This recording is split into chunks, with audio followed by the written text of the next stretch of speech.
jangan apa istilah itu ojo ke susu macam-macam. Pertama saya mengatakan itu mungkin basa-basi untuk tidak menimbulkan reaksi yang cukup kuat dari katakanlah dalam ini PDI Perjuangan dan sebagainya.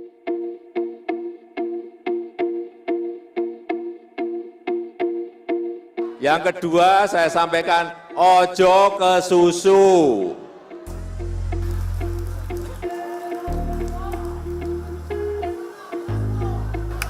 Projo ke Prabowo kemarin, apakah ini semakin menguatkan sebenarnya? Bagi saya sih udah jelas lah. Pak Jokowi selama ini menggunakan projo untuk memperlihatkan sikap politiknya. Dengan projo mendatangi Pak Prabowo dan menyatakan dukungan, ya itu artinya Pak Jokowi ada di situ. Sudah nggak bisa lagi kita tafsirkan gitu. Tapi kenapa tadi misalnya, kenapa jangan apa istilah itu ojo ke susu macam-macam. Pertama saya mengatakan itu mungkin basa-basi untuk tidak menimbulkan reaksi yang cukup kuat dari katakanlah dalam ini PDI Perjuangan dan sebagainya. Nah yang kedua boleh jadi untuk menekan kemungkinan itu yang saya sebutkan tadi blok politik baru. Nah blok politik baru itu tadi kan PDI macam-macam dan seterusnya itu. Jadi Pak Jokowi jaga juga terus. Jangan sampai PDI merasa ditinggalkan macam-macam dan seterusnya. Tapi jejaringnya jalan terus kan.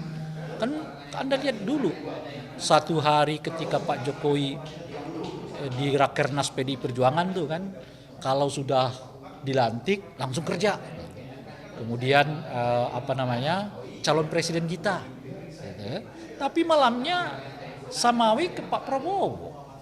Apa yang bisa dibaca dari ini gitu? Jadi di satu tempat dia seolah-olah ikut dengan Ganjar, tapi jejaringnya malah jalan ke Prabowo kan satu-satu kan, yang dimulai oleh Samawi itu apa?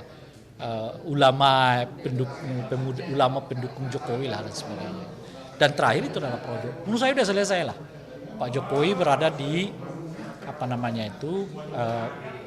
Pak Jokowi bersama dengan Pak Prabowo gitu. Nah itu yang saya sebut tadi. Pertanyaannya sekarang apa reaksi politik PDI terkait itu? Itu yang saya sebut lima skenario itu kan.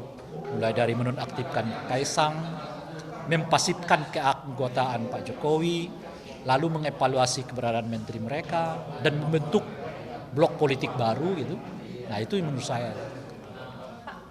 Pak, tadi kan Bapak bilang ada 5 sikap PDIP ya Pak ya? Ya itu bukan sikap, itu dugaan saya. Dugaan sikap ya Pak ya? Bisa nonaktifkan dari PDIP Pak. Berarti ada kesempatan elektabilitas Bapak Ganjar Pranowo ini naik Pak nanti menjelang pemilu 2024. Karena kan memang tadi karena ada dinasti politik dan masyarakat ini sudah tidak percaya Situasi lagi. yang seperti sekarang ini malah menurut saya bisa-bisa mendongkrak elektabilitasnya Ganjar. Karena di kita ini kan pemilihnya itu pemurah ya. Kalau orang-orang terlihat dilecehkan, di prank gitu, itu malah simpati publik menguat.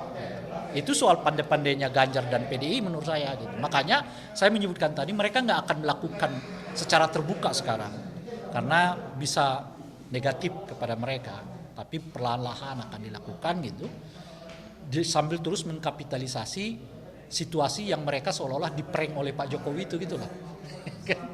Dan masuk ke dalam diri orang. Coba Anda bayangkan Pak Jokowi itu adalah satu-satunya orang yang diperjuangkan habis-habiskan oleh PDI lebih dari 30 tahun. 10 tahun, bukan lebih dari 30 tahun, 10 tahun di wali kota, 4 tahun gubernur, 10 tahun jadi gubernur. Jadi 23-24 tahun. Itu PDI membackup terus-menerus Pak Jokowi. Nggak cukup itu saja. Pak Jokowi, keluarga Pak Jokowi minta anaknya jadi wali kota, jadi ya kan. Keluarga Pak Jokowi minta menantunya jadi wali kota, jadi. Lalu tiba-tiba diperlakukan begini gitu loh. Tanpa salam, tanpa kalam, tinggal begitu aja. Oleh karena itulah mungkin kemarin itu deklarasi jangan ada dah. Terlalu ini gitu loh Pak, terlalu frontal gitu loh. Makanya jangan ada deklarasi gitu, tapi ini kawan jalan terus kan ke Pak Prabowo gitu kan. Karena itu terlalu frontal, terlalu seolah-olah. Itu tadi, setelah hampir 23 tahun mereka backup, bukan hanya Pak Jokowinya, anaknya iya, menantunya iya.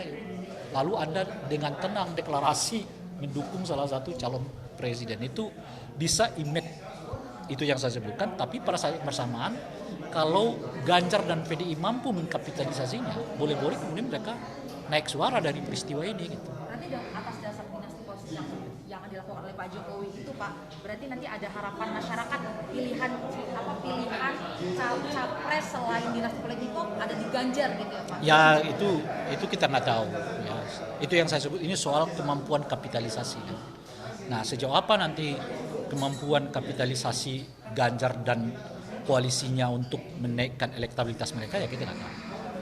Tapi peluang itu ada sekarang, itu yang mau katakan. Berarti nanti ada kalau misalnya ada keputusan MK nanti. Sama dengan menurut saya dengan situasi begini belum tentu kehadiran Gibran dengan Pak Prabowo itu menaikkan elektabilitasnya. Belum tentu juga.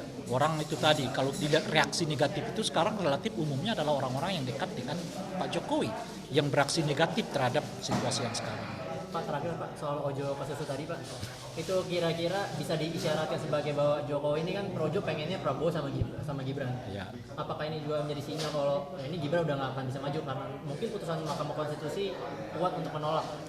Ya bisa karena itu satu tentu. Tetapi menurut saya, kalaupun diterima menurut saya seperti yang saya sebutkan tadi, dengan situasi politik begini nggak mudah lagi ternyata bagi Gibran gitu. Kenapa gitu? Kalau Golkar ngotot, nggak bisa masuk. Ya ini soal Golkar lagi ya. Gitu. Nah yang kedua, penerimaan publik terhadap situasi ini juga menurut saya merosot. Gitu. Nah oleh karena itu, dan yang ketiga faktor KPU-nya kan. Kalau KPU ya merevisi ketentuan ini belum tentu diterima oleh Komisi 2 yang kemungkinan besar sesuai dengan yang saya sebutkan tadi itu ya 314 kursi itu kemungkinan besar menolak gitu. Jadi situasinya sekarang sudah nggak mudah bagi Gibran, nggak seperti yang mungkin dibayangkan sebelumnya gitu ya, kalau udah ketok langsung jadi gitu loh, nggak mudah. Ini salah satu kuncinya sekarang ada di Golkar, dia mau terima apa enggak gitu.